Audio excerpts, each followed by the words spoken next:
저는 이쪽에서 4년 동안 훈련 받았습니다. 우리 식구가 4식구였는데 4식구가 다 들어와서 4년간 훈련 받았습니다.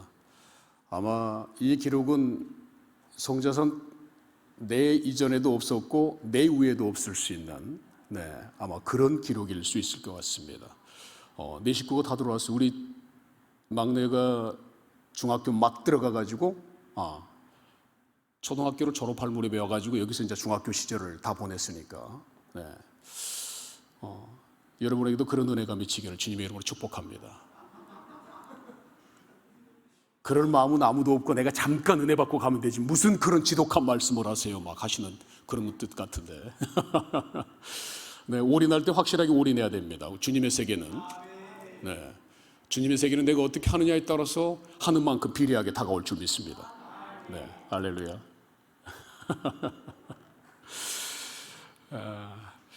우리 원장님이 여기서 제가 말하는 우리 원장님은 지금 박 목사님도 포함되지만 우리 어머니 원장님 최 원장님이신데 최 원장님께서 이곳에서 하실 때 저 밑에 여러분이 지금 저 숙소로 쓰고 있는 저 길다란 건물 있죠? 거기서 사역을 하셨어요. 그래가지고 근데 거기가 이제 옛날에 우사 속히는 곳이었어. 속히는 곳. 그래서 그것을 급하게 개조해서 쓰다 보니까 비가 오면 비가 샜습니다. 그래서 다라이 세숫대야 양푼 갖다 받쳐놓고 이렇게 예배를 드렸죠.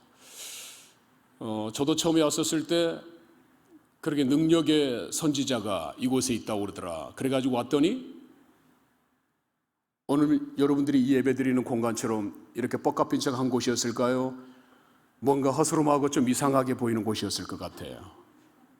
그래서 저도 사방을 둘러보면서 아니 왜 이랬습니다. 뭐가 안 됐던 거예요? 아직 내 눈이 할례를 안 받았던 거예요. 무엇이 참인지 무엇이 진실인지 구분이 안 되는 것 가운데 세상에 쩔어 살다 보니까 참 진실과 하나님의 것이 어떤 것인지에 대한 구별을 할 줄 모르는 눈이 와가지고 이렇게 화려하고 멋있게 지어놓으면 하나님께서 축복한 줄 알고 그리고 허스름하고 벌벌 일었으면 축복받지 않은 줄 알고 사방을 뺑뺑뺑 이렇게 둘러봤습니다. 이것이 과연 하나님께서 선택한 하나님의 선지자가 사역하는 곳이 맞는가? 네, 그랬어요. 여러분들처럼 이렇게 좋고 멋있는 곳에서 뺑 둘러볼 필요도 없이 정말 멋있네 이런 생각 가지고 예배를 드리지 않았습니다. 제일 처음에 왔을 때 제가 솔직하게 그랬어요. 그런데 더 놀라운 일은 그 다음의 일입니다. 그런 원장님에게 주님이 뭐라고 말씀하시냐? 사랑하는 딸아,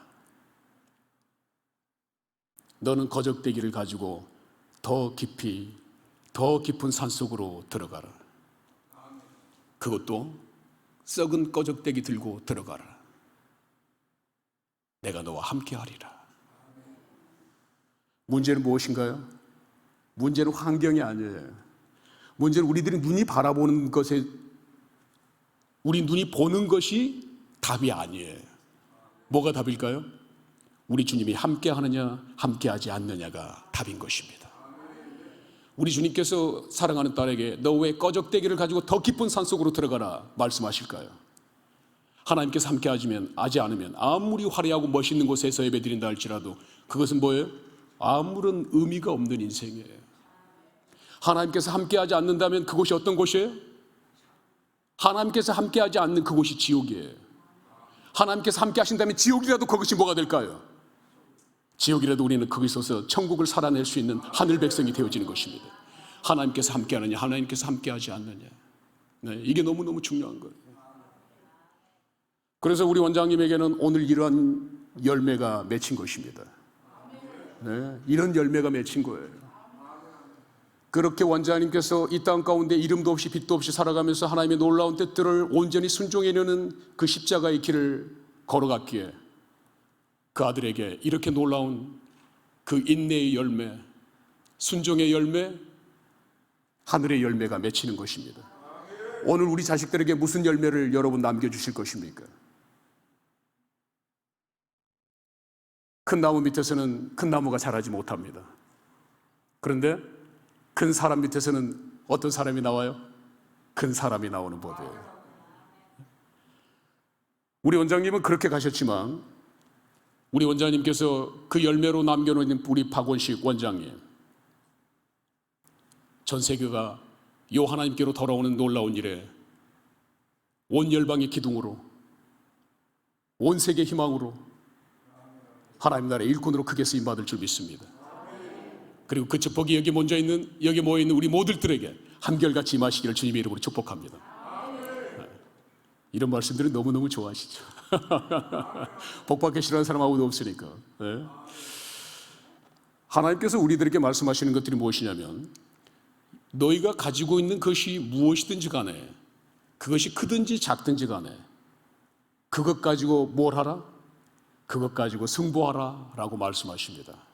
우리 하나님은 우리에게 한 달란트를 주었건 두 달란트를 주었건 간에 그것 가지고 절대 다른 사람하고 비교하지 않습니다. 다른 사람하고 경쟁시키지 않습니다. 베드로의 사역을 주시면서 왜 너 바울처럼 하지 못해? 이런 식으로 하나님 추궁하지 않으시는 분이에요. 바울더러 너 왜 예수 그리스도처럼 하지 못해? 하면서 바울을 추궁하시는 분이 아니세요. 우리 하나님은 바울에게 준 은사는 바울의 것 가지고 셈하시는 분이십니다. 베드로에게 준 은사 가지고 베드로에게 셈하시는 분이십니다. 결코 남을 비교하거나 경쟁시키는 분이 아닌 거예요. 오늘 우리들이 더 많은 것, 더 놀라운 것, 더 큰 것이 있을 거라고 하는 생각 속에서 왜 하나님 나한테는 저렇게 큰 거 안 주세요? 왜 나한테는 더 놀라운 거 안 주세요? 나도 더 큰일 할 수 있는 재능 주세요. 더 큰일 할 수 있는 물질 주세요. 더 큰 바닥에서 놀게 해주세요. 이게 우리들의 기도 제목일 수가 있어요. 그렇지만 하나님께서 우리에게 원하시는 게 뭐예요? 그런 거 원하지 마. 그런 거 구하지 마. 나는 그런 것 가지고 승부하지 않아. 지금 네가 가지고 있는 것, 그것 굳게 잡기를 원하노라. 우리가 갔었을 때 나같이 부족하고 연약한 것, 주님 나는 도대체 하나님께 어떻게 쓰임받을 수가 있겠어요? 하나님, 나같이 연약한 것도 하나님께 쓰임받을 수가 있나요? 내가 지금 가고 있는 것들이 하나님께서 원하시는 그 길인가요? 하나님께서 정녕 나를 보고 싶는 그 길 내가 정녕 가고 있는 건가요? 라고 생각할 수가 있어요. 그렇지만 하나님은 뭐라고 말씀하세요? 그래, 사랑하는 딸아, 아들아, 잘 가고 있어. 그 길 계속 가. 대신에 너는 세상 한눈 팔지 말고 나만 붙잡아. 나만 바라봐. 그게 온전한 길이야. 그게 네가 가야 될 나의 길이야. 비바람이 앞길을 막아도 나는 가리, 주의 길을 가리. 할렐루야. 네, 그 길 가면 되는 거예요. 그래서 오늘 우리들이 이 땅에 살아가는 이 땅에서 우리들에게 주어진 것들로 우리가 승부를 해야 되는 것들이지, 내게 주어진 것 가지고 승부해야 되는 것들이지, 뭘 가지고 승부하려고 그래? 우리들은 더 크고 더 화려하고 더 멋지고 더 놀라운 것 가지고 막 승부하려고 그래. 그러다가 뭘 잃어버려요? 내게 주신 그 작은 것 잊어버려요. 근데 내게 주신 그 작은 것 잃어버리면 뭐가 되는 건가요? 하나님과 나하고 관계가 사라져버립니다. 하나님과 나하고, 하나님께서 나를 만났을 때 내가 너를 통해서 내가 셈할 것이 있다라고 말했었던 그 셈하는 것이 사라져버려요. 그러면 어떻게 되는 거예요?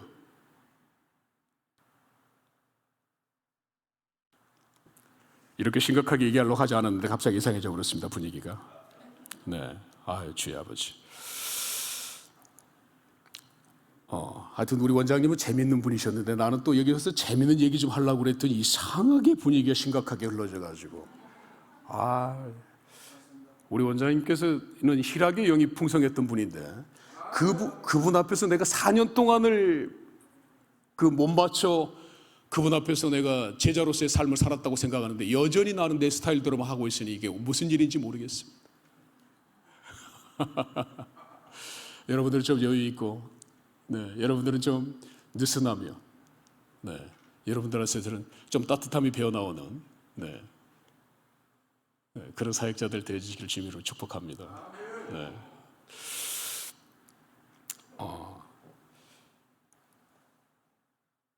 우리 원장님께서 그렇게 말씀하셨던 배경에는 뭐가 있냐면, 우리가 눈에 보이는 것이 전부가 아니야, 이런 뜻이 있는 거예요.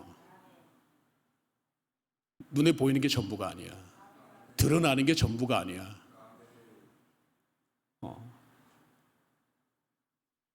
그래서 오늘 이 라오디게아 교회에게 우리 주님께서는 3가지를 요구하십니다. 첫 번째는 금을 사라, 두 번째는 흰옷을 사라, 세 번째는 안약을 사라 이렇게 말씀하세요. 금을 사라고 하는 말씀은 또 무슨 말씀일까요? 라오디게 교회는 얼마나 부자였던 교회냐면, 오늘 이 소아시아에 있는 7교회 중에서 제일 마지막 교회가 라오디게 교회입니다만은, 이 라오디게 교회는 너무너무 부자였어요.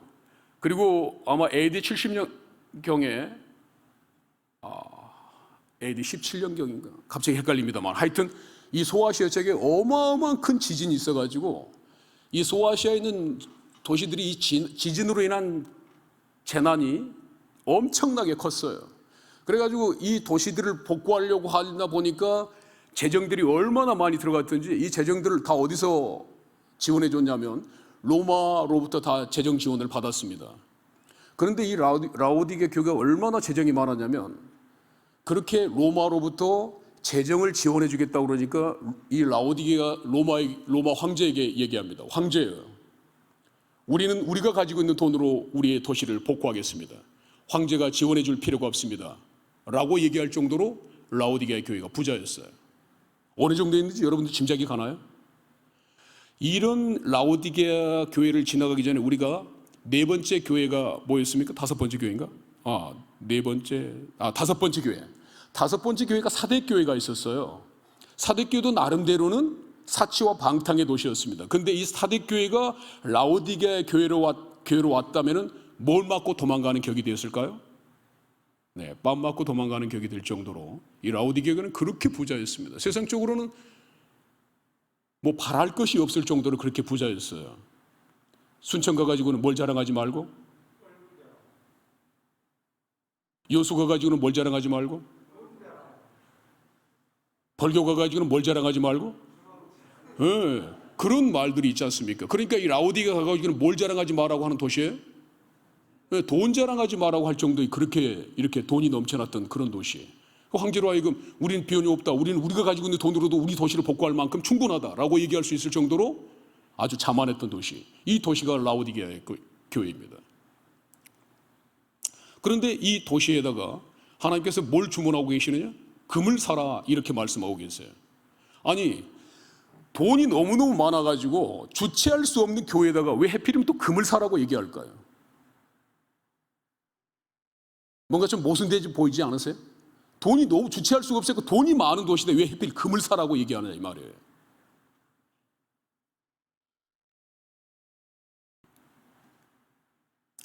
모든 우리가 성경에서 도가니는 은을 연단하고 풀무는 금을 연단하고 여호와 하나님은 사람의 마음을 연단하신다라고 되어 있습니다. 자, 도가니라고 하는 것은 뭘 의미하는 거냐면요, 이렇게 도자기로 만든 그릇이 도가니예요. 여기서는 뭘 재련해냅니까? 은을 재련해냅니다. 그런데 금은 어디로 가서 재련해낸다는 거예요? 풀무불이라고 하는 것은 요즘 말로 하면 그 대장장이들이 막 그 불 펴가지고 하는 것들 있잖아요. 그러니까 요즘 말로 얘기하자면, 쉽게 얘기하자면 그 용광로 정도 되는 그 불 안에서 뭐가 연단돼서 나오냐면, 금이 연단되어서 나옵니다. 그 불순물이 완전히 제거된 그 금을 뭐라고 얘기할까요? 그렇죠. 순금이라고도 얘기하고, 성경에서는 또 그 금을 무슨 금이라고 얘기해요? 그렇죠. 정금이라고 얘기하고, 그리고 금깨나 좀 아시는 복부인들은 그 금을 또 무슨 금이라고 얘기할까요? 14K, 18K, 24K라고 얘기합니다. 왜 그 금을 24K라고 얘기할까요? 뭐가 하나도 없다는 얘기예요. 그러니까 그렇죠. 뭐가 없다고요? 불순물이 없다는 얘기예요. 근데 지금 이 라오디게 교회가 가지고 있는 가장 큰 단점이 뭐였냐면, 지금 이 라오디게 교회 3장 20절 말씀 한번 띄워줍니다.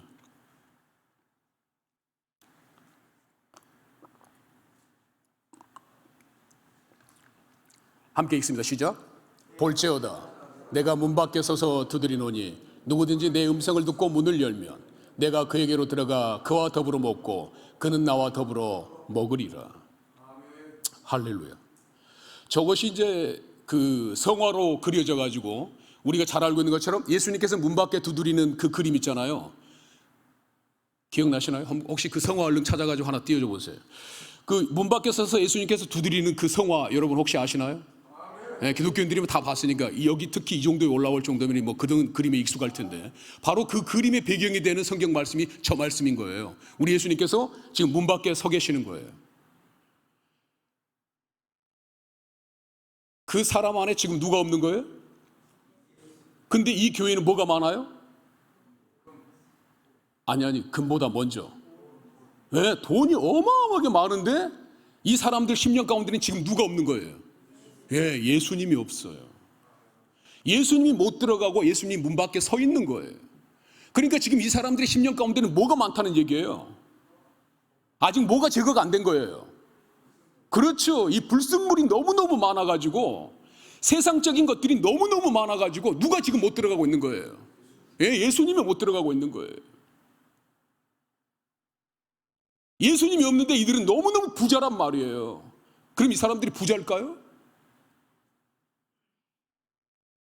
이 사람들은 많이 가진 사람이에요?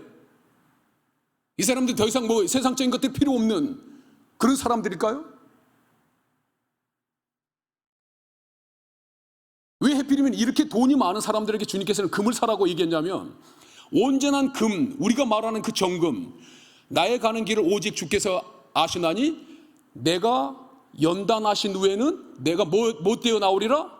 정금되어 나오리라. 주께서 나를 연단하신 후에는 내가 정금되어 나오리라. 응?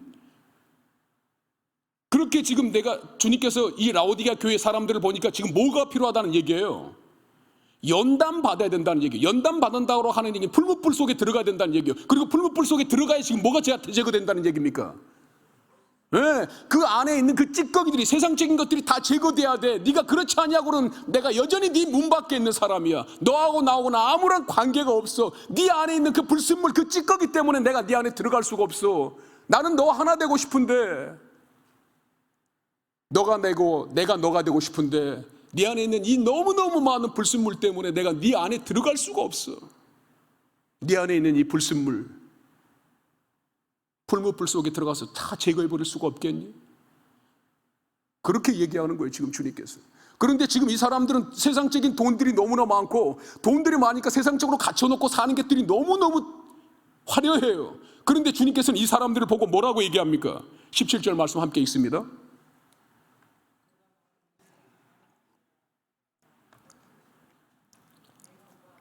(17절) 말씀을 띄워주시고요. 함께 한 목소리로 읽습니다. 시작. 내가 말하기를 나는 부자라 부요하여 부족한 것이 없다 하나 내 곤고한 것과 가련한 것과 가난한 것과 눈먼 것과 벌거벗은 것을 알지 못하는도다. 이 사람들은 실질적으로 뭐라고 얘기해요? 부자라, 부자예요. 근데 우리 주님이 보시기에 이 사람들은 어떤 사람들이에요? 말씀 계속 띄워줘 보세요. 자, 뭐예요? 첫 번째, 공고한 것과 가련한 것과 가난한 것과 눈먼 것과 벌거벗은 것을 알지 못하는도다. 이 사람들은 세상적으로는 것으로는 돈이 너무너무 넘쳐나가지고 더 이상 부러울 것도 없고 원할 것도 없어요. 근데 여러분 잘 보십시오. 세상적으로 돈이 많고 넘쳐난다고 그래가지고 아무런 문제가 없나요? 아무런 바랄 것도 없나요? 내가 세상적인 사람들이 요즘 너무너무 좋아하는 뭐니 해도 머니가 최고라고 하는 그 머니가 불러 넘치니까 아무런 문제가 없어요? 세상적으로는 더 이상 바랄 것도 없고 세상적으로는 더 이상 갖고 싶은 것도 없는 이 넘치는 없는 부족함이 없는 삶을 살아가고 있는 이 사람에게 우리 주님은 뭐라고 얘기해요? 공고한 것과 가련한 것과 가난한 것과 눈먼 것과 벌거벗은 것을 알지 못하는도다. 뭐가 없으니까 이런 상황이 된 겁니까? 이 사람들이 돈이 없어요? 이 사람들이 그렇게 갖고 싶은 물질이 없습니까? 이 사람들이 그렇게 갖고 세상 명예와 세상 부귀와 세상 영화가 없어가지고 하나님께서 저렇게 얘기하는 거예요? 뭐가 없는 거예요 지금 이 사람들한테는? 우리가 세상 모든 것들을 다 가져도 예수 그리스도가 없으면 어떤 것이 되는 거예요? 곤고한 것과 가려는 것과 가난한 것과 눈먼 것과 벌거벗은 것이 돼요. 그런데 저런 것들은 아무것도 없어도 예수 그리스도가 있으면 어떤 것이 되는 거예요? 모든 것을 가진 자가 되어지는 것입니다. 그걸 얘기하는 거예요. 네가 네 마음속에 있는 이 불순물, 그것을 온전히 다 제거하지 않으면 내가 너를 정금되어 나오게 할 수가 없어. 너와 내가 하나가 될 수가 없어. 네 속에 있는 그 불순물, 세상적인 찌꺼기, 세상적에서 성공하고 싶고 부귀영화 누리고 싶고 세상에서 잘됐다는 말 듣고 싶고 성공했다는 말 듣고 싶은 것들 다 때려치워. 그런 거 다 없애버려야 돼. 그리고 네가 나와 함께 가자. 네가 나와 함께 가게 되어지면 그 길은 십자가의 길이에요. 그 길은 순종하는 길이에요. 세상 사람들이 봤었을 때 미련하고 멍청한 길일 수가 있어. 그렇지만 그 길이 성공한 길이에요. 그 길이 영원한 것을 부여잡게 되는 길이에요. 그래서 주님이 말씀하시는 거예요. 오늘 이 땅에서 네가 온전한 삶을 살아내지 않으면, 이 땅에서 네가 내가 주어지는 그 명령대로 살지 않으면, 이 땅에서 영원을 승부하지 않으면, 이 땅에서 영원을 결정하지 않으면 너에게는 미래가 없어, 이 말인 거예요. 우리의 본향은 어디예요? 우리가 장차 돌아가야 될 땅은 어디예요? 그래요. 여기서의 상은 잠깐이에요. 이 잠깐의 삶을 통해 가지고 우리 하나님께서 우리에게 뭘 약속하시는 거예요? 영원을 약속해 놓은 것입니다. 이 영원이 얼마나 긴 시간인지 여러분들이 소름 돋게 소숨 지게 깨닫지 않으면, 이 땅에서 이 짧은 시간 동안 하나님께서 우리에게 영원을 승부하기를 원하시는 이 하나님의 메시지가 우리 심령을 강타하지 않으면, 나를 하나님의 말씀 앞에서 거꾸러지는 그 순간을 내게 허락하지 않으면 내가 뭘 어떻게 되는 거예요? 눈에 보이는 것 때문에 영혼을 맞바꿔 버리는 그런 어리석은 자가 되는 거예요. 우리가 잘 알고 있는 것처럼 한 부자가 있었습니다. 여러분도 잘 아는 얘기죠. 그 부자가 아주 창고를 크게 지었어요.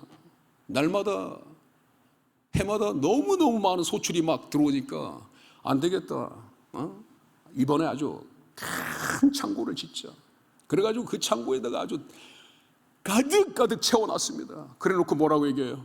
됐다, 이제 먹을 것과 마실 것들이 충분하니 이제 마음 놓고 먹고 마시고 쉬자. 근데 그 밤에 주님이 찾아왔습니다. 그래서 그 영혼에게 이렇게 말해요. 어리석은 자야, 오늘 밤 네 영혼을 내가 찾으리니 그러면 네가 준비한 이 모든 것들이 누구의 것이 되겠느냐? 뭘 의미하는 거예요? 우리 눈에 보이는 것이 전부라는 얘기입니까?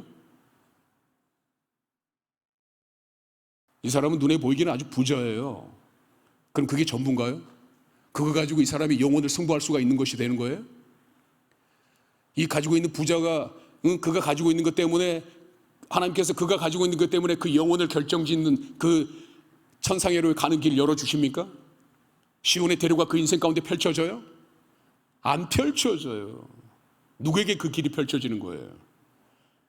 보이지 않더라도 하나님의 말씀의 삶의 기준이 되고 행위의 기준이 되어 오늘 또 묵묵히 순종하며 요 하나님께 그 십자가의 길을 갈 수 있는 그 사람, 그 사람에게 영원의 길이 주어지는 것입니다. 오늘 우리들이 이게 중요한 거예요.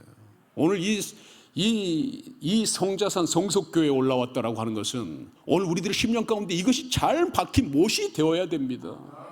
우리 원장님이 살았던 삶이 바로 이런 삶이었어요. 그러니까 전국에 뿐만이 아니라 막 전 세계에 있는 선교사님들까지도, 우리가 한 번도 들어보지도 못했던 그 도시의 사람들까지도 와가지고 원장님 앞에서 무릎 꿇었어요. 우리 원장님은 초등학교 문턱도 안 갔던 사람입니다. 근데 그 사람이 원장님 앞에 와가지고 제자 되겠다고, 당신의 삶을 배우겠다고, 당신을 통해서 예수 그리스도가 누군지 내가 뼛속 깊이 내 삶에 새기고 가겠다라고 하는 이런 역사들이 이곳에서 막 일어났어요. 왜? 뭐 때문인 거예요? 왜 그런 일들이 막 일어났어요?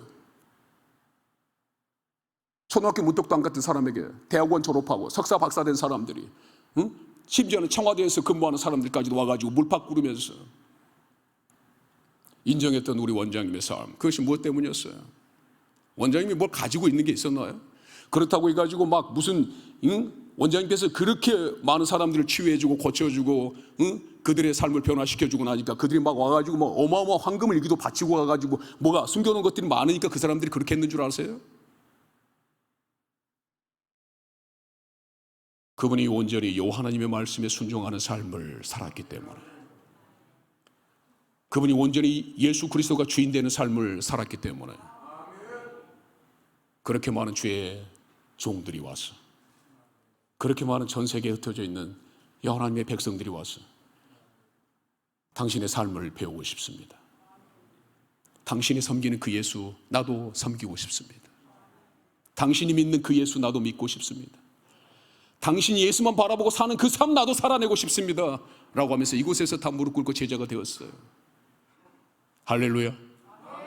네. 오늘 주님께서는 그 말씀을 하시는 거예요. 오늘 여기서 금을 사라고 하는 말들은 온전한 금이 나오려면 그 안에 뭐가 다 제거돼야 된다? 예, 불순물, 찌꺼기들이 다 빠져야 돼. 이 세상 찌꺼기들 너희들 안에 너무너무 많아가지고 내가 들어갈 근육이 없어. 그래서 내가 여전히 너희들 문 밖에 서서 기다리고 있잖아. 문 밖에 서서 두드리고 있잖아.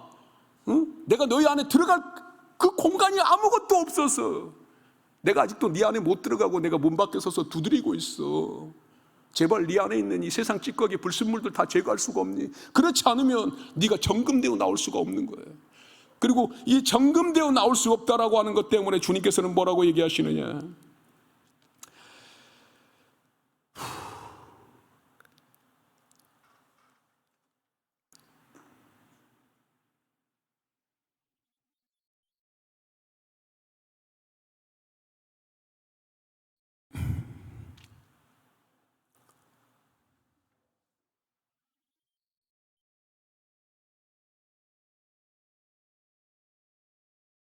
(19절) 말씀 함께 읽습니다.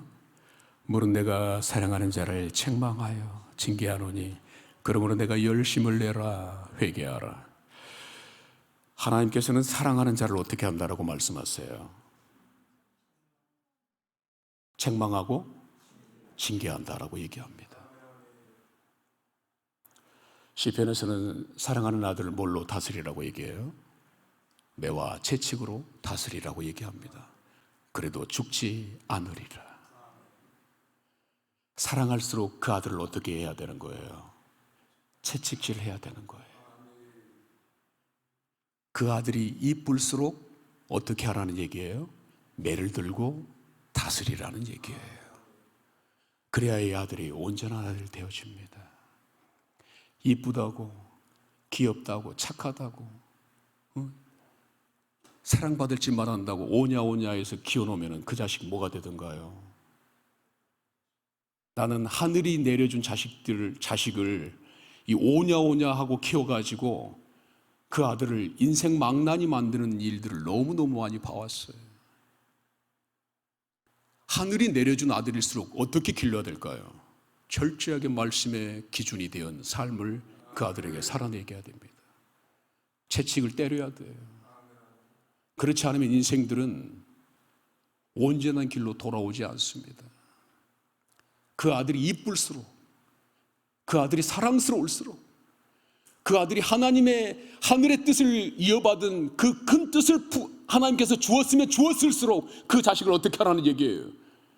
인생 채찍과 사람 막대기로 다스리라고 말씀하십니다. 그래야 사람 돼요. 그래야 사람을 품을 줄 아는 사람 돼요.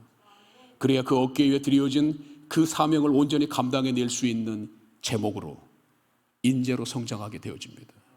그렇지 않으면 다 타락해버려요. 하늘이 내려준 아들도 그렇게 버림받아져 버려요. 무서운 겁니다. 히브리서 12장 5절부터 한번 띄워줍니다. 히브리서 12장 5절.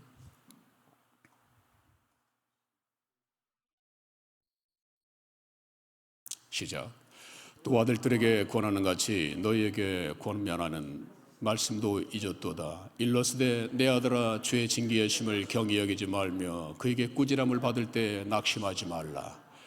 계속해서 더 해주세요. 주께서 그 사랑하신 자를 징계하시고 그 받아시는 자를 아들마다 채찍질하심이라 하였으니 너희가 참음은 징계를 받기 위함이라. 하나님의 아들과 같이 너희를 대우하시나니 어찌 아버지가 징계하지 않는 아들이 있으리요. 징계는 다 받는 것이거늘 너희에게 없으면 사생자요 친아들이 아니니라. 할렐루야. 징계하고 채찍질하는 그 사람이 책망받은 그 아들이 누구라고요? 네, 친아들. 친아들이니까 징계하고 채찍질한다 얘기예요. 근데 우리가 그런 아들을 징계하고 채찍질 하지 않으면 우리가 그 아들을 어떻게 한다고 하고 있는 얘기예요? 사생자 만드는 거예요. 사생자라고 하는 말이 뭔 말이에요? 애비 없는 새끼라는 얘기예요. 그 말 그대로 얘기하자면 애비 없는 새끼라는 말, 사생자라고 하는 말이, 애비가 누구인지를 모른다는 말이에요.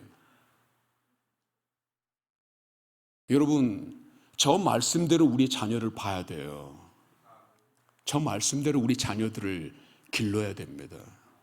그래야 그 자녀들이 어긋난 길 안 가요. 그래야 저 자녀들이 하나님 말씀 무서운 줄 아는 거예요.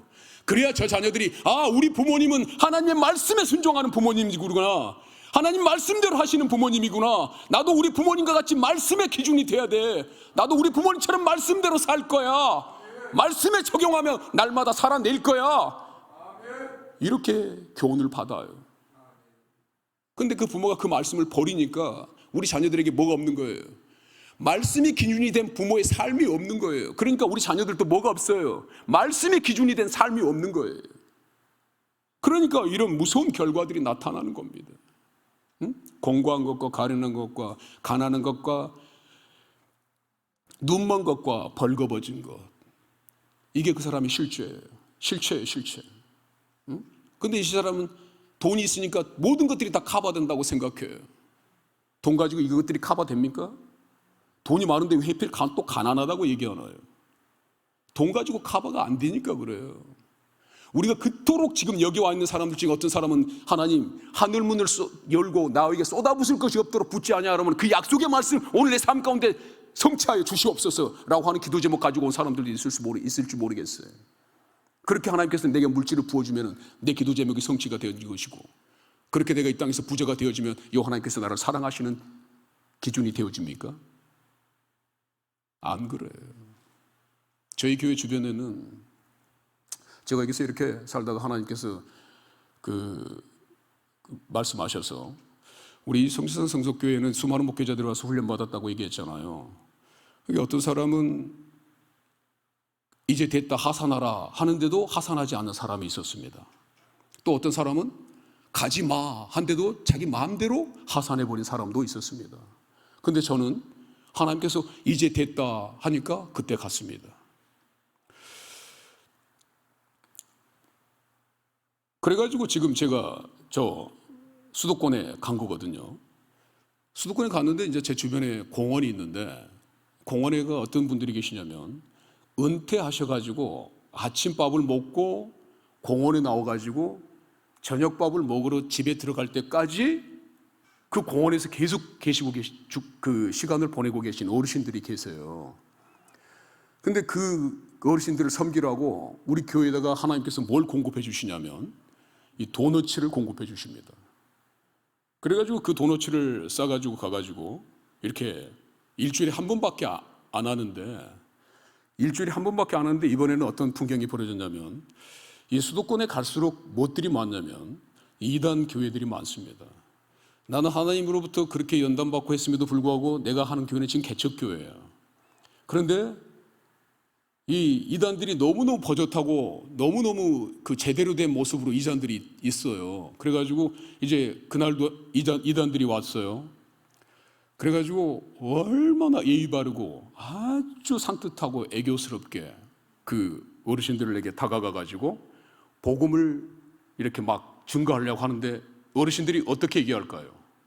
오지 마라 이 말이야. 너 오지 마. 싫어. 내가 듣기도 싫다 이 말이에요. 그런데 내가 그 카트에다가 그 우리 도너츠를 포장해가지고 끌고 갑니다. 그러니까 그 어르신들이 나는 어떻게 할까요? 오메 반갑소, 어서 오시오. 할렐루야. 이 사람들에게 복음이 뭐라는 얘기예요? 아침부터 와가지고 저녁까지 배를 쫀쫀 굶고 있는 사람들에게 복음이 뭐예요? 할렐루야. 이 보잘것없는 도너츠, 이게 너무너무 반가운 거예요.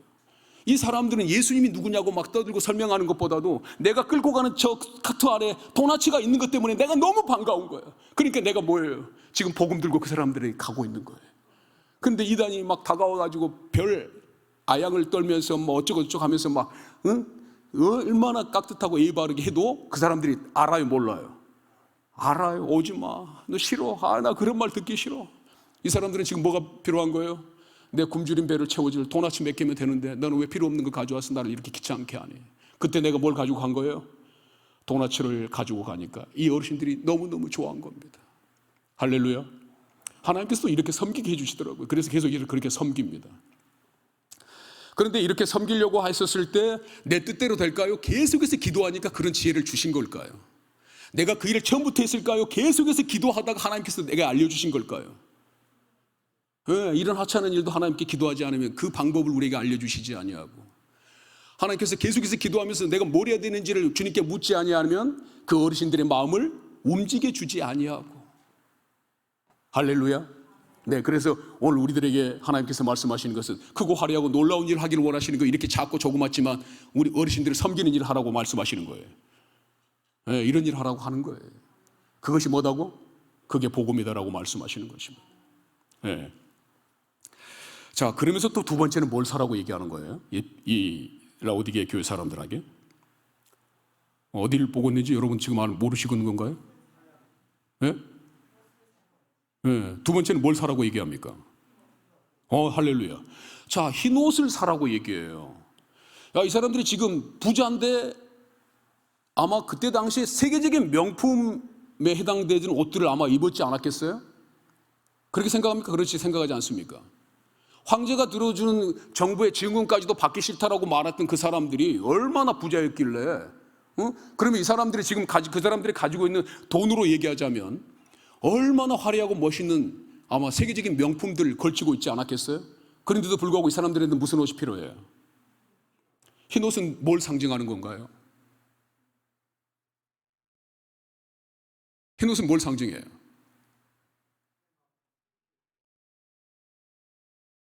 흰 옷을 딱 한마디로 얘기하자면 뭐예요?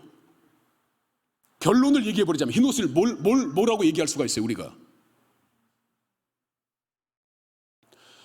잔치집에 초대받아가지고 온 사람이 예복을 입지 않았습니다. 그러니까 예복을 입지 않으니까 내쫓아버리잖아요. 그 사람이 입었던 그 예복은 무슨 예복이에요?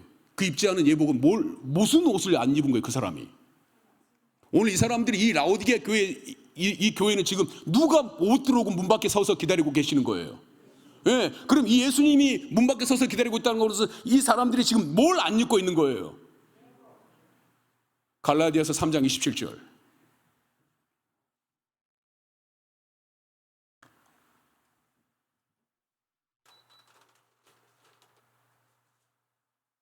함께 읽습니다. 시작. 누구든지 여기서 세례 안 받으신 분 손 들어보세요. 자, 세례를 받은 사람들은 다 누구의 옷을 입고 있는 거예요? 네, 예수 그리스도의 옷을 입고 있는 거예요. 근데 그 예수 그리스도의 옷은 무슨 옷이에요? 네, 흰 옷이란 말이에요. 흰 옷이에요. 왜 예수 그리스도가 입고 있는 옷은 흰 옷일까요? 변화산상에서 베드로와 요한과 야고보가 예수님과 함께 올라갔습니다. 예수님과 함께 올라갔는데 그 조금 전까지는 예수님이 자기들과 함께 있었어요. 그때 아마 예수님께서는 흰 옷을 안 입었을지도 모르겠습니다. 그런데 잠시 후에 봤더니 거기에 모세가 내려와 있고 또 엘리야가 내려와 있고 예수님 세 분이 갑자기 옷을 바꿔 입고 나타났어요. 근데 그분들이 다 무슨 옷을 입고 있었나요? 응? 거기에 나와 있는 표현대로 얘기하자면 사람이 빨래할 수 없을, 이 세상 사람들이 빨래로 하게 할 수 없을 정도로 흰 옷을 입고 있었다고 얘기하잖아요. 네. 왜 이분들은 흰 옷을 입고 있을까요? 계시록 4장 4절.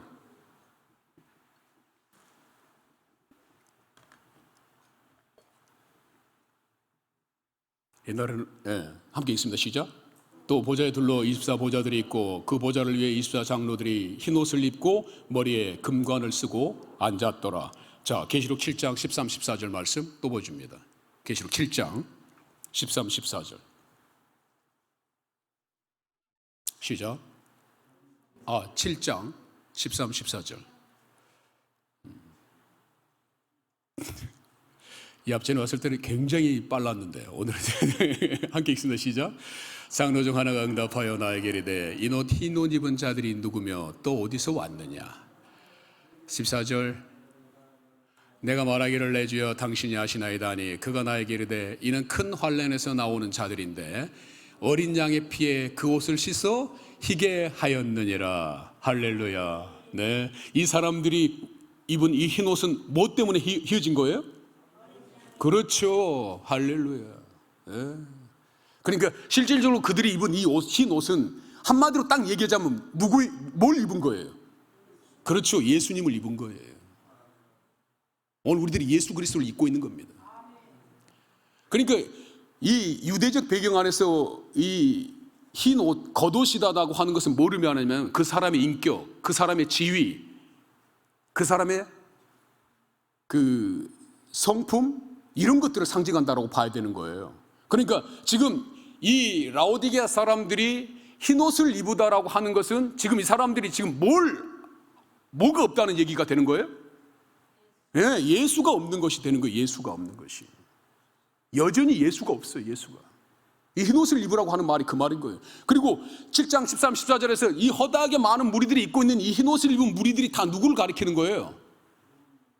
요즘에 어떤 이단이 가지고 가가지고 말하는 그 14만 4천 명에 해당되어지는 그 사람들. 할렐루야. 네, 찬송가 535장 함께 부르고 또 갑시다. 네, 아이고 죄송합니다. 나만 재밌어, 나만 신났어. 지금 막 여러분들의 심령 가운데 이 말씀이 들어가는지 어쩐지 내가 모르는 상태인데. 네, 자 535장 네, 빨리 합시다.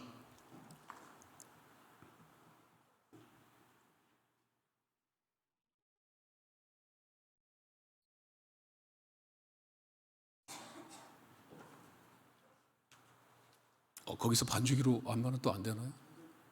얼른 해버려요.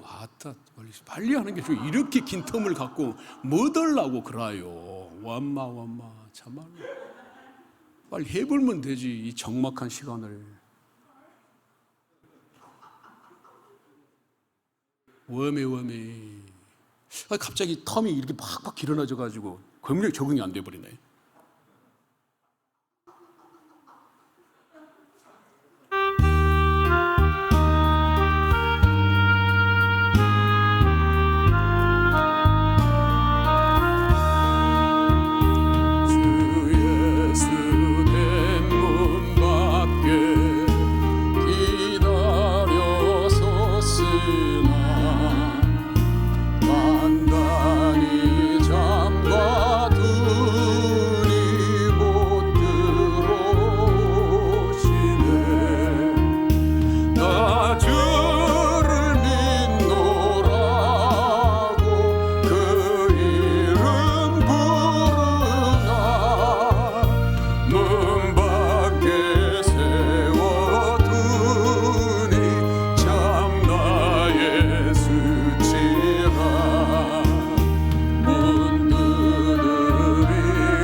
아멘. 네, 할렐루야. 네, 사랑을 축복합니다. 그래가지고 지금 이 사람들에게는 그 흰옷이 필요한데 그 흰옷이 누구다고요? 예, 예수 그리스도. 예수 그리스도로 옷 입어야 된다 이 말이에요. 예수 그리스도로 옷 입게 되면 우리가 어떤 유혹으로 또 벗어날 수가 있냐면요, 우리가 겉으로 보이는 겉모습을 사람들에게 잘 보이려고 하는 것 때문에 우리가 외모에 신경 쓸 필요가 없어요. 명품을 거치기 위해서 그 명품 옷을 살려고 쌔밖에 알바를 하고 남편을 졸라가지고 남들은 사랑하니까 명품 백 사주고 명품 옷 사준다는데 나는 뭐야 막 이렇게 짜증내고 있는 일들이 우리에게 일어날 필요가 있을까요? 없을까요? 없어요. 나도 한때는 내 로망이 세계적인 명품 시계를 차는 것이었습니다. 나 시계를 엄청 좋아해요. 근데 이게 허영심과 허영인 것을 알게 되었어요. 뭐가 없었을 때는? 예수 그리스도가 없었을 때는. 근데 우리가 예수 그리스도를 옷 입게 되어지면 무슨 일들이 생기나요? 네, 내가 무슨 옷을 걸치고 있는지 이런 것들은 너무 아무것도 아니에요. 이런 게 중요한 게 아니란 얘기예요. 네 안에 예수 그리스도가 있느냐, 네가 입고 있는 그 옷이 예수 그리스도의 옷이냐, 이것이 중요한 것이지. 우리가 막 명품 옷을 걸치려고 남편을 졸라가지고 내 사랑의 근거가 명품 백을 사주는 거야 뭐 이래버리면 곤란해진다는 얘기예요. 그런 것이 우리 남편이 나를 사랑하는 기준이 되어지면 어떤 것이 되어야 된다는 얘기예요. 그럼 우리는 또 남편을 사랑하기 위해서 남편에게 명품 백, 명품 시계 막 이런 거 사줘야 되는 거예요? 그럼 똔똔이 되는 거예요? 우리가 예수 그리스도가 사라지게 되면 우리 삶이 이렇게 불균형이 찾아오게 됩니다. 헛된 영화를 구하게 되어지고 헛된 것에 우리 신경을 쏘게 되니까 우리의 삶이 피폐해져요. 여전히 돈을 추구하게 되어지고 여전히 돈이면 모든 것들을 다 해결할 수 있다고 생각되어지고 여전히 돈 때문에 갈망하고 목말라 하는 인생들 되어지는 거예요. 돈을 많이 있으면 있을수록 하나님께로부터 축복을 받은 것이다라고 생각하고 돈이 없으면 하나님 나를 왜 이렇게 아직도 시험하십니까? 왜 나는 아직도 이렇게 가난해야 되나요? 막 이런 기도들이 들려지게 돼요. 그러면서 뭘 잃어버려요? 하나님께서 나를 향한 뜻이 무엇이고 오늘도 하나님께서 내가 돈이 없고 비록 무화과 나무에 소출이 없고 포도에 열매가 없고 우리의 양이 없고 밭에 소출이 없을지라도 나는 여호와로 인하여 기뻐하리라. 내 구원의 하나님으로 인하여 영원토록 즐거워하리로다. 이런 것들이 내게 사라져버리는 거예요.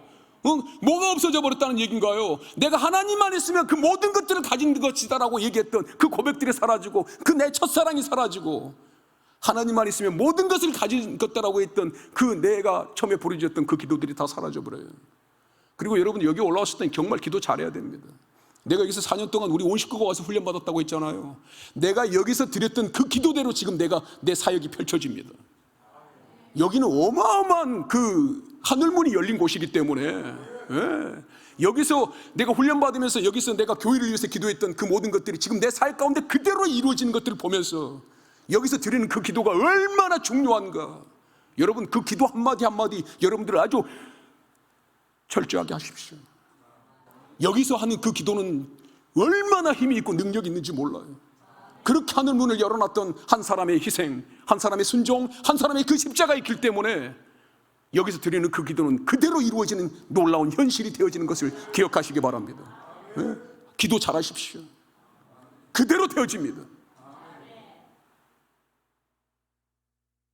여러분들이 아마 그런 것을 생각하면서 이 성산에 올라온 줄 믿습니다. 이 성산에서는 그대로 되어지는 역사가 있습니다. 그 눈물의 길, 없으면서도 순종의 길, 그렇게 수많은 목회자들과 주의 종들을 섬겼던 그 길, 하나님을 예수 그리스도와 더불어 산다는 것이 무엇을 의미하는 것인지, 예수를 믿고 산다는 것이 무엇을 의미하는지를 삶으로 보여줬던 그 한 사람의 희생, 그 한 사람의 섬김, 그 한 사람의 순종의 길 때문에 이곳에 하나님께서 하늘문을 열어놓으시고 너희들이 기도가 내 귀에 들린 그대로 내가 시행하리라. 이 축복이 이 성산에서 이루어집니다. 잘하세요. 여기서 이 원장님의 스피릿을 배우고 가셔야 됩니다. 원장님의 삶을 배우고 가야 돼요. 원장님이 어떻게 예수 그리스도의 부름을 받았는지에 대해서 여러분들이 그것을 10년 가운데 두고 가지 않으면, 그렇게 예수 그리스도의 옷을 입고 아니하면, 그렇게 불순물이 완전히 제거된 정금이 되어지는 삶을 살려고 하지 않는다면 아무 의미가 없는 거예요. 여전히 세상 사람들처럼 나도 돈을 추구하고 세상 사람들처럼 성공을 추구하고, 우리가 추구해야 될 것들이 그겁니까? 그것들은 다 뭐예요? 너희는 먼저 나의 나라와 내 의를 구하라. 그러면 이 모든 것을 너희에게 주시리라. 우리가 뭘 구해야 되는 거예요? 예수 그리스도를 온전히 구하면, 예수 그리스도와 동행하면, 예수 그리스도와 더불어 살아가게 되어지면 이 세상에 있는 모든 것들은 하나님께서 내게 덤으로 주시는 거예요. 내가 너를 통해서 내 뜻을 이뤄내리라. 내를 통해서 내가 너의 살아계심을 내가 증거해 내리라 할 때 하나님께서 뭘 주시는 거예요? 물질도 주고, 사람도 주고, 성공도 주고, 부귀도 주고, 영화도 주고, 명예도 주고, 모든 것을 더하신다 이 말이에요. 그런데 구해야 될 것은 안 구하고 우리는 맨날 뭘 구해요? 이 모든 것을 너에게 더하시리라. 그 나라와 은은 어디로 사라져버리고 맨날 이 모든 것만 구해. 근데 하나님께서 우리에게 구하라는 것은 이 모든 것이 하나님 나라와 의인 거예요. 이게 순서가 되니까 하나님께서 너무너무 답답한 거예요. 그래서 오늘 이렇게 말하는 거예요. 네가 부자냐? 내가 봤을 때 너는 가련하고 벌거벗었고 눈 멀고 곰고하며 가난해. 그런데 이 사람이 자신의 실체를 모르니까 얼마나 주님이 가슴 아프냐 이 말이에요. 응? 가슴 아프냐 이 말이에요. 우리가 그런 삶 살아야 되는 겁니까? 그러면서 지금 이 세 번째 우리 주님이 이 사람한테 사라고 하는 게 뭐예요?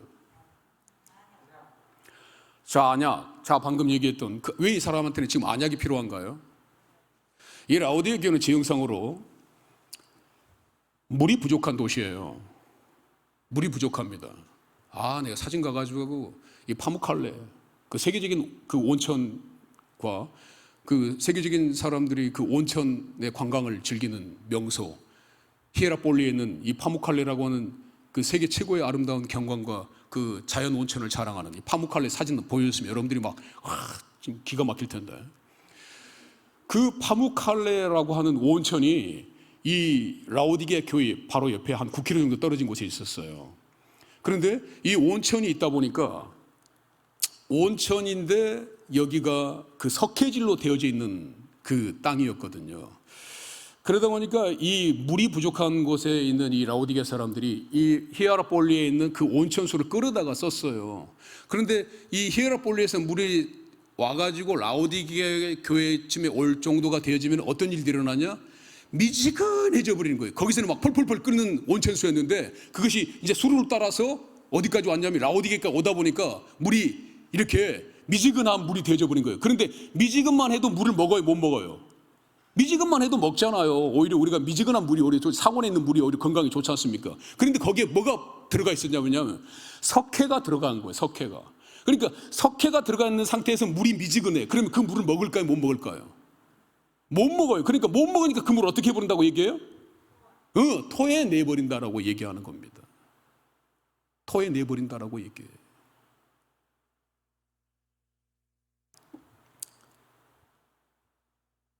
그런데다가 이 석회질 물로 인해서 그 사람들에게는 뭐가 많이 생겼냐면 이 눈병이 많이 생겼어요. 눈병이.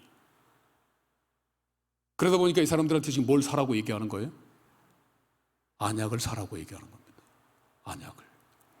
근데 이 사람들이 안약을 사라고 하는 말들이 눈병을 치료하라는 말인가요? 그럼 뭘 하라는 얘기예요? 이 사람들이 왜 지금 안약을 사야 되냐 이 말이에요. 이 눈병이 많은 도시인데, 그래가지고 막 의과대학이 이 라오디게 교회에 있었다고 그래요. 라오디게 이 도시에 실질적으로 의과대학이 있었다고 그래요. 안과로 유명한 그 의과대학이 이 실질적으로 이 라오디게 도시에는 있었다고 얘기합니다. 왜냐하면 이 돈이 많은 도시니까 의과대학을 유치할 만 하잖아요. 그런 게 있었다고 그래요. 그러면 이 사람들이 지금 눈병을 치료하는 얘기인가요? 그리고 이 도시가 물이 부족하다라고 하는 건 또 뭘 의미하는 건가요? 성경에서 물은 뭘 의미해요? 성경에서 물은 뭘 상징하나요? 성경에서 물은 진리를 상징하고, 성경에서 물은 하나님 말씀을 상징하고 그러지 않습니까? 그러니까 지금 이 사람들은 지금 뭐가 없는 거예요? 그렇죠. 말씀이 없는 거예요. 말씀이 없는 거예요. 물이 없다라고 하는 것은 이 사람들이 지금 하나님의 말씀이 없는 거예요. 삶의 기준이 없는 거예요. 행여 삶의 기준이 되는 말씀이 없는 거예요. 그러니까 여기서 안약을 사라 하는 말들은 지금 뭘 사라는 얘기인가요? 너의 인생 가운데, 너의 삶 가운데 뭘 사야 된다는 얘기예요? 그 말씀이 사라 이 말인 거예요.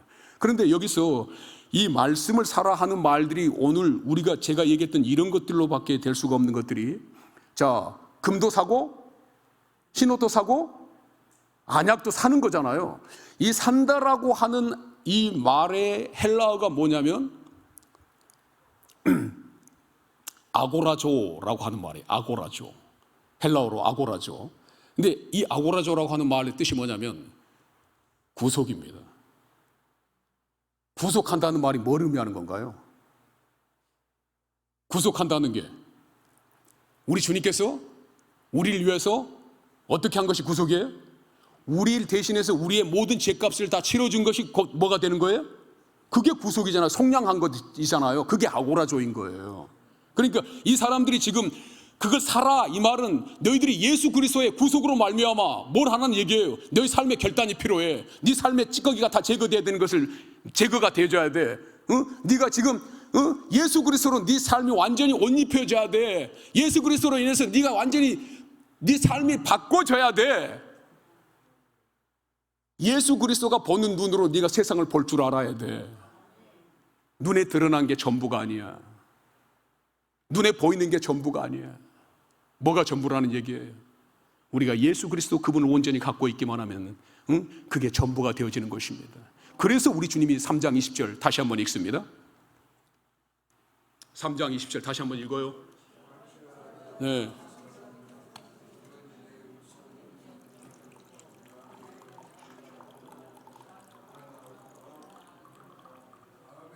아멘.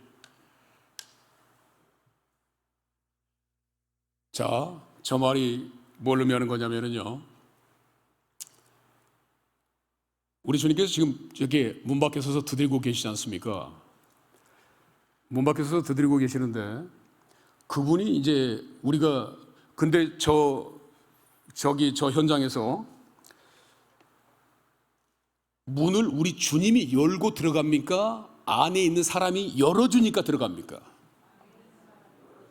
할렐루야. 이게 정말 중요합니다. 우리 주님이 문 활짝 열고 들어올 수 있는 능력이 되는 분이에요? 되지 않는 분이에요? 우리 주님은 충분히 그럴 자격이 되는 분이에요? 되지 않는 분이에요? 우리 주님은 그럴 자격도 되고 능력도 되고 그럴 가치가 충분한 분이에요. 그런데 그렇게 하여 안 해요? 안 해요. 어떻게 해줘야 들어와요? 내가 어떻게 해줘야 들어와요? 내가 열어줘야 들어와요. 이거 정말 중요합니다. 그리고 이 말은 뭘 의미하는 거냐면 우리 주님은 우리에게 주신 자유의지를 존중한다는 얘기입니까? 존중하지 않는다는 얘기입니까? 존중한다는 얘기예요. 그러니까 우리 주님께서는 하나님께서 동산의 선악과와 선악을 알게 하는 나무와 생명나무를 심어놓고 선악을 알게 하는 나무의 열매를 먹지 마라라고 하는 유일한 한 계명만을 인류에게 허락하셨잖아요. 그러면은 아담이 하와의 깸에 빠져가지고 뱀의 깸에 빠지고 하와가 그 열매를 따먹을 때 하나님께서 나와가지고 손 탁 치면서 먹지 마, 큰일 나, 이렇게 할 수 있었어요, 없었어요? 있었어요. 근데 왜 해요, 안 해요? 안 해요. 왜, 뭐 때문에 안 하는 건가요? 하나님께서 우리에게 주신 자유의지를 하나님께서 침범해버리면 어떤 일들이 생겨요? 일거수일투족을 하나님께서 우리를 쫓아다니면서 그 어린아이 똥기저귀부터 시작해가지고 별것을 다 해줘야 되는 그 엄마처럼 하나님께서 우리를 그렇게 해줘야 됩니까? 안 해줘야 됩니까? 그렇게 되면 하나님께서 뭐가 돼버리나요? 그때부터는 하나님 우리의 몸종이 되어버려요. 그러니까 하나님 그렇게 해요, 안 해요? 안 해요. 우리 뭘 활용하라고 말씀하세요? 자유의지를 활용하라고 말씀하세요. 그래서 사사시대에 가게 되면 뭐라고 얘기해요? 이스라엘의 왕이 없으므로 그 백성들이 자기의 소견에 옳은 대로 행하였더라. 이 소견에 옳은 대로 행하였다라고 하는 말을 다른 말로 얘기하면 어떤 말이 되는 거예요? 그들이 임의대로 행하였더라, 이렇게 되는 거예요. 우리 주님은 그걸 막 침범해가지고 우리가 인간이 가지고 있어야 될 영역까지 막 들어와가지고 막 함부로 해버리게 되면은 인간이 가지고 있는 그 질서들이 어떻게 되는 거예요? 유지가 안 돼요. 그러니까 그게 안 하는 분이란 말이에요. 그 말을 얘기하는 거예요. 그런데 놀라운 것은 무엇이냐면 그렇게 해서 열어주니까 들어갔던 주님께서 그 열어준 그 당사자하고 해야 될 일들이 얼마나 많을까요? 우리 주님께서 이제 그 문에 딱 들어가가지고 그 사람이 이제 우리 주님을 영접해가지고 딱 들어왔어요. 그러면은 우리 주님께서 그 사람하고 하고 싶은 일들이 얼마나 많이 있겠어요. 안 그래요? 같이 함께 기도하고 함께 찬양하고 함께 열방을 품고 그 비전을 세우며 앞으로 사업 계획을 세워가지고 어떻게 주변의 사람들을 막 불러 모아가지고 하나님의 교회를 세우고 막 가슴 뛰고 흥분되어지는 놀라운 일들을 막 하고 싶은 일들을 막 하고 싶지 않겠어요? 그런데 우리 주님은 그런 일 아무것도 안 하고 뭐부터 해요? 뭘 하냐고요. 우리 주님이 들어오셔가지고 그 사람하고. 한 번 더 읽어야 할까요? 3장 20절에 그분이 문 밖에 있는 예수님께서 문 열고 들어오시면 뭐부터 같이 하냐고, 그 사람하고. 할렐루야. 아니 왜 먹고 마시는 일을 할까요? 자, 오늘 우리들은 저녁에 아이고 내 얘기를 좀 재밌게 했으면 정말 좋을 텐데 막 이렇게 해보니까 여러분들이 긴장돼 버리는 것 같아서 너무너무 미안해요. 나도 내가 있는 것들을 막 전하려고 하니까 막 이렇게 쏙사포처럼 나가버려가지고 너무너무 미안하고. 자, 오늘 밤에 우리들은 저 식당에 가가지고 밥을 다 먹었어요. 식사를 안 하셔가지고 배가 고프신 분 계시나요? 다 식사하셨죠? 자, 우리는 한솥밥을 먹었죠. 한솥밥을 먹은 사람을 뭐라고 얘기하나요? 할렐루야. 한솥밥을 먹은 사람을 식구라고 얘기해요. 우리 주님께서 들어가서 밥을 먹었다라고 하는 것은 주님께서 그 사람하고 뭐가 되었다는 얘기예요? 네, 식구가 되었다는 얘기예요. 한솥밥을 먹는다라고 하는 것은 그걸 얘기하는 겁니다. 이제 내가 너와 식구가 되었다.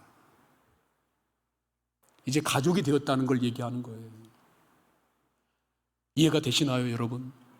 왜 하필 우리 주님께서 문 열어주면 가장 먼저 들어가서 하고 있는 일들이 밥 먹는 일인지 여러분들 이해가 되시나요? 네, 너와 내가 이제 한 가족이 된 거예요. 이제 너하고 내가 한 식구가 된 거예요. 자, 한솥밥을 먹는데 한 식탁에서 먹지 않는 개를 뭐라고 얘기하나요? 분명히 개도 한솥밥을 먹었어요. 근데 한 식탁에서는 먹지 않아요. 그런 개를 뭐라고 얘기해요? 한솥밥을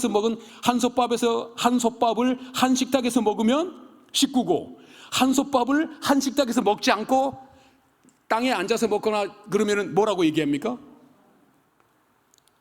이건 생구라고 얘기합니다. 개는 한솥밥을 먹되 한 식탁에서 먹지 않아요. 그러니까 생구예요. 근데 한솥밥을 한 식탁에서 같이 둘러싸서 먹으면 그걸 뭐라고 얘기한다? 예, 식구라고 얘기해요. 가족이라고 얘기합니다. 우리 주님은 그렇게 해서 우리하고 함께 가족이 되어진 겁니다. 근데 그 말이, 그 다음 얘기가 너무너무 중요해요. 그런데 그렇게 한솥밥을 먹은 우리들이 지금 어떻게 다들 앉아 있어요? 한 장소에 이렇게 앉아 있잖아요. 이게 뭘 의미하는지 여러분들 기억하시죠? 자, 한솥밥을 먹은 우리들이 지금 한 자리에 이렇게 앉아 있잖아요. 이해가 되십니까? 자, 좀 전에 우리가 한솥밥을 먹었기 때문에 우리가 뭐가 된 거예요? 가족이 돼서 식구가 됐어요. 그런데 또 우리들은 또 오늘 이게 여기 하나님의 전에 다 들어와가지고 또 무슨 자리에 같이 함께 앉아 있어요? 이렇게 한 자리에 같이 앉아 있잖아요. 할렐루야. 그 다음에 그래서 3장 21절이 중요한 거예요. 함께 읽습니다. 시작. 이기는 그에게는 내가 내 보좌에 함께하여 주기를 내가 이기고 아버지 보좌에 함께 앉은 것과 같이 하리라. 할렐루야. 그러니까 좀 전에 우리가 한솥밥을 먹고 예수 그리스도가 한 식구가 된 그 사람들이 지금 어디에 가서 앉게 되어져요? 할렐루야. 근데 그 사람들은 어떤 사람들이에요?